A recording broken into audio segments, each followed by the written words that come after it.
Hello everyone, welcome to my YouTube channel Exam Hunt के इस YouTube channel पर एक बार फिर से मैं आप सभी का बहुत बहुत स्वागत करती हूँ।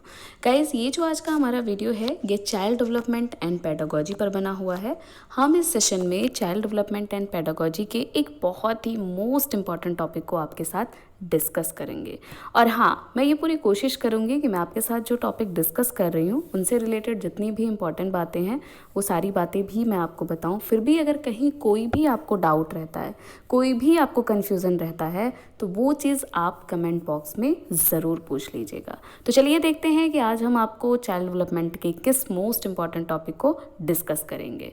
तो आज का जो हमारा टॉपिक डिस्कस होने वाला है वो अधिगम वक्र और अधिगम वक्र के प्रकार को लेकर डिस्कस करेंगे। और आपको पता है, कोई भी एग्ज़ाम अगर आप टीचिंग का दे रहे हो और प्रीवियस ईयर पेपर अगर आप उठा के देखेंगे तो आपको अधिगम वक्र और उनके प्रकार से एक क्वेश्चन आपको ज़रूर से ज़रूर मिलेगा। और हाँ, अगर मैं जो आपको पढ़ा रही हूँ, जो मैं आपको समझाऊंगी वो आपको समझ में आता है तो वीडियो को लाइक करना, चैनल को सब्सक्राइब करना, बेल आइकन दबाना और ज़्यादा से ज़्यादा अपने दोस्तों के साथ इसे शेयर करना आप बिल्कुल मत भूलिएगा। तो चलिए फिर डिस्कस करते हैं क्या है अधिगम वक्र, क्या है उनके प्रकार और उनके जो प्रकार हैं उनमें क्या क्या इंपॉर्टेंट बातें कही गई है। तो देखिए, सबसे पहले अगर हम अधिगम वक्र की बात करते हैं, लर्निंग कर्व की बात करते हैं, तो लर्निंग कर्व किसे कहा जाता है? कहा जाता है कि सीखने की मात्रा तथा समय, मतलब मैंने आपको जो सिखाया, जितना आपने सीखा है और उसको सीखने में जो समय लगा है, उनके बीच में जो संबंध था उस संबंध को हम एक चित्र के रूप में प्रस्तुत कर दें, वही आपका क्या कहलाता है? अधिगम वक्र रेखा कहलाता है। पॉइंट्स क्लियर हुआ? क्या है अधिगम वक्र रेखा? अब देखिए, अधिगम वक्र को लेकर कुछ मनोवैज्ञानिकों ने परिभाषाएं दी, जो कि आपकी मोस्ट इंपॉर्टेंट परिभाषाएं हैं, जो मोस्टली आपके प्रीवियस ईयर में पूछे गए हैं। जैसे स्किनर ने ये एक परिभाषा दिया था। स्किनर ने कहा था कि अधिगम वक्र जो है वो किसी दी हुई क्रिया में व्यक्ति की उन्नति का वर्गीकृत कागज पर प्रदर्शन है। मतलब कोई क्रिया व्यक्ति ने किया है, उसमें जो उन्नति हुई समय के साथ, उसका क्या किया, एक कागज पर जो प्रदर्शन किया, वही क्या है? अधिगम वक्र है। रेमर्स ने क्या कहा था कि सीखने का जो वक्र है वो किसी दी हुई क्रिया की आंशिक रूप से सीखने की पद्धति है। ठीक है, ये कुछ परिभाषाएं बहुत मोस्ट इंपॉर्टेंट परिभाषाएं हैं और परिभाषा को लेकर तो ये कभी नहीं कहा जा सकता है कि वो 100% पूछे जाएंगे, लेकिन फिर भी जितना एटलीस्ट मोस्ट इंपॉर्टेंट परिभाषाएं हैं उसको तो पढ़ ही लेना चाहिए। ठीक है, गेट्स की परिभाषा, जो कि जितनी बार मोस्ट कहें उतनी बार कम है। गेट्स ने क्या कहा था कि सीखने का वक्र सीखने की क्रिया से होने वाले गति और प्रगति को क्या करता है? व्यक्त करता है। ठीक है, पॉइंट्स क्लियर हुआ? अब देखिए, अधिगम वक्र की क्या क्या विशेषताएं हैं। तो क्या होता है अधिगम वक्र की विशेषताएं? अनियमित अधिगम, जैसे भाई कभी हम क्या होता है कि हमने जो सिखाया गया वो हम ज़्यादा सीख लिए, कभी कम सीखे हैं, कभी हमने बिल्कुल नहीं सीखा। मतलब इसमें क्या होता है? अनियमित अधिगम होता है, कभी ज़्यादा कभी कम, कभी कुछ नहीं। वक्र में पठार आता है। कभी कभी ऐसी कंडीशन आती है कि जो हमें सिखाया जाता है, जो हम पढ़ाया जाता है हमें, उसमें बिल्कुल भी ना तो कोई कमी होती है ना ही ज़्यादा होता है। वो एक जगह पे क्या हो जाता है? रुक जाता है, जिसको आप अधिगम का पठार कहते हो।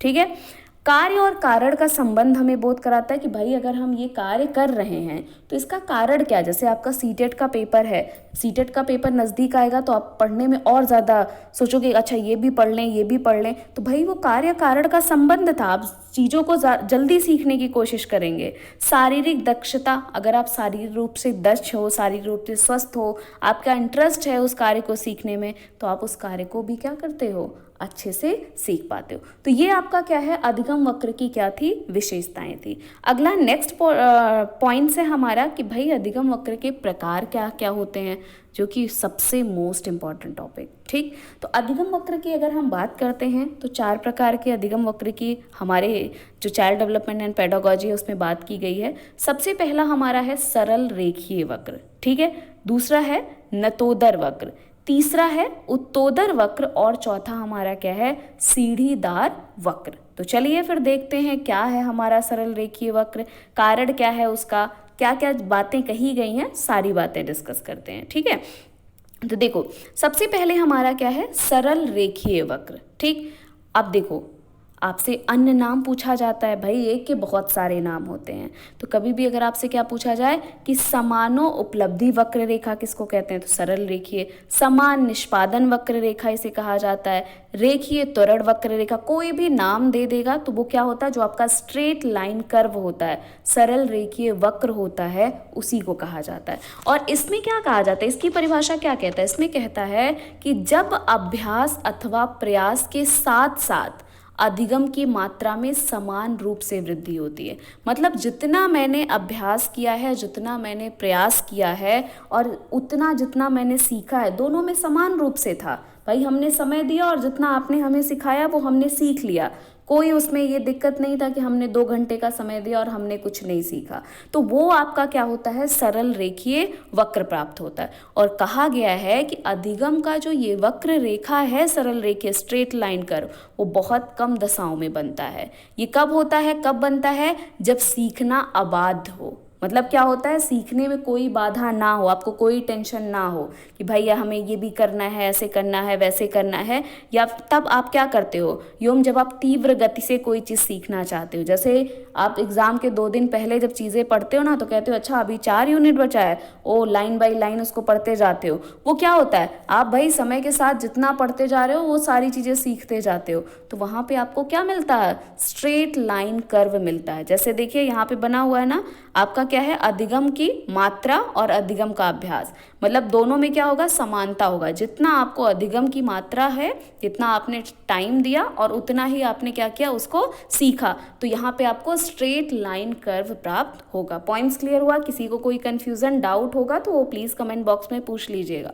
और वीडियो पसंद आए तो लाइक करना, चैनल को सब्सक्राइब करना, बेल आइकन दबाना और दोस्तों के साथ ज़्यादा से ज़्यादा शेयर करना बिल्कुल मत भूलिएगा। और वीडियो पसंद ना आए तो कमेंट करके भी बताना मत भूलिएगा कि क्यों पसंद नहीं आया है, ठीक है ना। अगला देखो, सेकंड हमारा क्या है, नतोदर वक्र रेखा, या फिर इसके भी अब अन्य नाम, बहुत सारे नाम है नतोदर वक्र का।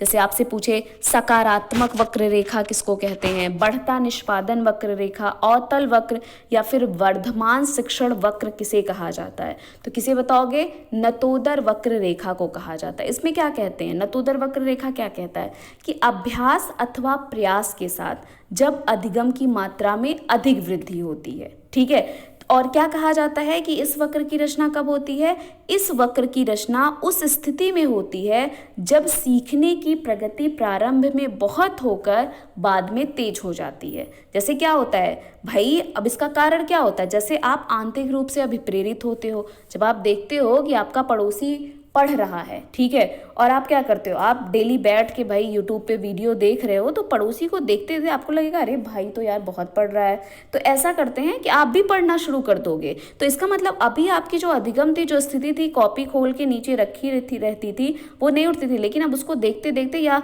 क्या किए कि आपका पार्टनर जो है वो कोई एग्ज़ाम क्लियर कर गया, तब भी आप अभिप्रेरित हो जाते हो कि यार भाई का तो एग्ज़ाम क्लियर हो गया, मेरा भी, मुझे भी पढ़ना चाहिए। तो पहले आपकी सीखने की स्थिति क्या थी, कम थी, लेकिन बाद में वो क्या हो गई, तेज गति से हो गई।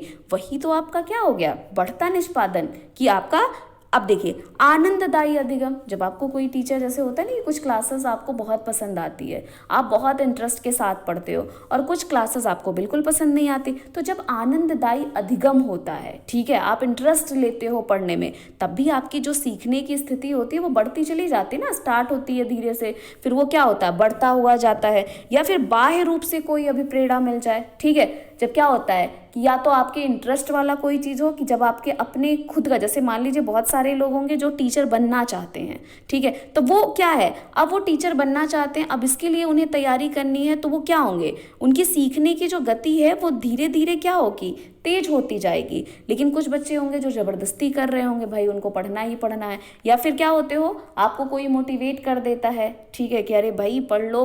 अगर कोई आपसे कहता है कि हाँ आप कर सकते हो, आप नहीं भी कर सकते हो तो भी आप कर ले जाएंगे वो चीज़। तो आपका क्या है, नतोदर वक्र रेखा समझ में आ गया ना। इसका वक्र रेखा देखिए यहाँ पे है ना, स्टार्टिंग में पहले धीमा होता है, लेकिन फिर बाद में क्या होता जाता है, तेज होता जाता है, ठीक। चलिए थर्ड देखते हैं। थर्ड हमारा है उत्तोदर वक्र रेखा। उत्तोदर वक्र रेखा का अन्य नाम क्या होता है? इनको नकारात्मक गति वक्र भी कहा जाता है, घटता निष्पादन वक्र, हास्य निष्पादन वक्र या फिर उत्तल वक्र, कोई भी नाम देगा तो आपका क्या होता है? उत्तोदर वक्र रेखा कहलाता है।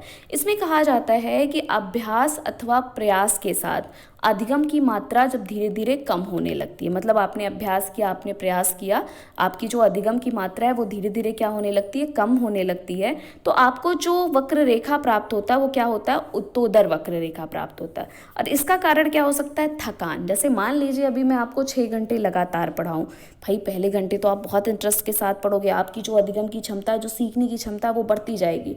2 घंटे बाद पूछोगे मैम अभी क्लास और कितनी देर चलेगी, मतलब अब आपकी सीखने की क्षमता क्या होने लगी, क्योंकि आप थकने लगे हो ना अब, तो आपकी सीखने की क्षमता अब कम होने लगेगी। यांत्रिक अधिगम, मतलब हमने क्या किया? अपने पढ़ाने के तरीके में ही परिवर्तन कर दिया, ठीक है, हमने कहा कि चलो भाई हम तो जब आप नए तरीके से, तो भाई आपको भी उस टाइम तो होगा पहले अरे देखिए कैसे पढ़ाया जाता क्या, अब आपको लगा यार ये कुछ समझ में नहीं आ पा रहा है इस चीज़ से पढ़ने, तो आपकी जो सीखने की क्षमता होगी वो क्या होने लगेगी? फिर कम होने लगेगी ना। तो वो सो हम क्या कहते हैं? नकारात्मक गति, घटता निष्पादन, हास्य निष्पादन या फिर उत्तल वक्र। पॉइंट्स क्लियर हुआ? कहीं कोई कंफ्यूजन तुरंत पूछिएगा। नेक्स्ट चलिए देखते हैं क्या है हमारा। अगला है हमारा सीढ़ीदार वक्र रेखा। अब सीढ़ीदार वक्र रेखा को भी कई सारे नामों से जाना जाता है। इनको वर्तुलाकार वक्र रेखा, मिश्रित प्रकार का वक्र रेखा, एस शेप्ड वक्र रेखा, कोई भी नाम देगा कि वर्तुलाकार किसको कहा जाता है, मिश्रित प्रकार का या एस शेप, तो सीढ़ीदार वक्र को। इसमें क्या कहते हैं कि सीखने की कुशलता जो है वो कभी तेज गति से होती, कभी आप बहुत मोटिवेट हो जाते हो कि भाई जो है देख के उनको कि अरे उन्होंने तो एग्ज़ाम क्लियर किया, मैंने क्यों नहीं। 4 दिन बहुत मोटिवेट होके पढ़ते हो, फिर 5वें दिन फिर उसी लेवल पे आ जाते हो। तो भाई कभी आपकी जो सीखने की कुशलता है वो कभी तेज गति से होती, कभी धीरे गति से होती है। तो भाई आपको क्या होगा? एक सीढ़ीदार वक्र रेखा प्राप्त होगा ना। और क्या कहा जाता है? ये जो हमारा एस शेप्ड कर्व होता है, ये जो हमारा वर्तुलाकार वक्र होता है, ये उत्तोदर और नतोदर वक्र रेखा का मिला जुला रूप होता है। अगर आपसे पूछा जाए कि कौन सा वक्र रेखा उत्तोदर और नतोदर का मिला जुला रूप है, तो सीढ़ीदार वक्र रेखा है, ठीक है। और क्या पूछा जाए कि सीखने की कुशलता किस वक्र रेखा में कभी तेज कभी धीमी गति से होती है, तो यही आपके एस शेप्ड कर्व में। और इसका कारण क्या हो सकता है? बाह्य अभिप्रेरणा, जैसे मैंने बताया ना कि भाई पड़ोसी को देखकर आपको लगा कि अब हमें भी करना है। अरुचिकर अधिगम, मतलब अगर आपको अपने रुचि के अनुसार कोई चीज़ सब्जेक्ट नहीं मिलता है तो आपका क्या हो जाता है? जो सीखने की क्षमता हो जाती है वो धीरे होने लगती है। दबाव में अधिगम, मतलब आपको कोई ज़बरदस्ती पढ़ा रहा हो, नहीं भाई पढ़ना है पढ़ना है, जैसे पापा सुबह उठ के 4 बजे अगर ज़बरदस्ती पढ़ने के लिए कहेंगे तो आपकी जो सीखने की क्षमता है वो उतना बढ़िया आप नहीं सीख पाओगे, तब भी तो सीखने की गति कभी कम होगी कभी तेज होगी। तो इस तरह से आपको क्या हो जाएगा? एस प्रकार का एक वक्र रेखा प्राप्त होगा। Points clear? किसी को कोई कंफ्यूजन डाउट? अगला देखिए, एक हमारा होता है अधिगम का पठार किसे कहते हैं। तो देखिए अधिगम के पठार की अगर हम बात करते हैं तो स्किनर ने अधिगम के पठार को लेकर बात की थी। स्किनर ने कहा था कि पठार जो है वो क्षैतिज प्रसार है जिससे उन्नति का बोध होता है, और इससे स्पष्ट होता है कि अधिगम की प्रक्रिया में एक स्थिति ऐसी अवश्य आ जाती है जब सीखने की गति में कोई प्रगति नहीं दिखाई देती है। उसी स्थिति को हम क्या करते हैं? सीखने का पठार कहते हैं। जैसे मान लीजिए इनका कहना था कि कभी कभी हम चीज़ें सीखते हैं ना, कभी कभी टीचर आपको पढ़ा रहा होता है या आप पढ़ रहे होते हो तो आपका दिमाग कहीं और चला जाता है, ठीक है, तो आप जो चीज़ आपको पढ़ाया जा रहा होता है वो ना तो आपको कम होता है ना ही ज़्यादा, वो एक जगह पे स्थिर रहता है, तो वही आपका क्या होता है? पठार होता है। जैसे जब आप क्या होते हो, साइंस स्ट्रीम से आप बीएड करने जाते हो तो आपको जब नए नए टॉपिक मिलते हैं, नए नए सब्जेक्ट मिलते हैं, तो आपकी कुछ टाइम के लिए जो सीखने की क्षमता होती है वो ना तो घटती है और ना ही बढ़ती है, वो स्थिर हो जाती है। उसी को ही क्या कहा जाता है? अधिगम का पठार कहा जाता है। एक और परिभाषा थी रैक्स एंड नाइट के अनुसार, इन्होंने कहा कि सीखने में पठार तब आता है जब व्यक्ति सीखने की एक अवस्था पहुंचकर दूसरी अवस्था में प्रवेश करता है। जैसे मैंने बताया ना कि आप जो है सीखने की एक अवस्था में थे और फिर आप उस अवस्था से दूसरी अवस्था में प्रवेश करते हो। जैसे मान लीजिए कि क्या है कि आप भाई जो है आर्ट साइड से पढ़े थे और आपने अचानक क्या ले लिया, साइंस ले लिया। तो जब आप दूसरे स्ट्रीम में पहुंचते हो तो आपको बहुत सारे प्रॉब्लम का सामना करना पड़ता है। आपकी सीखने की गति क्या हो जाती है, एक समय के लिए स्थिर हो जाती है। तो वही आपकी क्या कहलाती है, अधिगम का पठार कहलाता है। पॉइंट क्लियर हुआ यहाँ तक सभी का? तो ये था आपका अधिगम वक्र के बारे में, अधिगम पठार के बारे में। मैंने कोशिश पूरा किया है आपको समझाने की, चीज़ें बताने की। फिर भी अगर कहीं पे भी आपको कोई भी डाउट होता है, कोई भी कन्फ्यूज़न होता है, वो चीज़ आप मेरे से कमेंट बॉक्स में ज़रूर पूछ लीजिएगा। और हाँ, वीडियो अगर पसंद आती है तो लाइक करना, चैनल को सब्सक्राइब करना, बेल आइकन दबाना और ज़्यादा से ज़्यादा अपने दोस्तों के साथ इसे शेयर करना आप बिल्कुल मत भूलिएगा। तो चलिए फिर मिलते हैं आपसे नेक्स्ट वीडियो में और फिर डिस्कस करेंगे आपके साथ बहुत सारी बातें। Thank you so much guys, best of luck.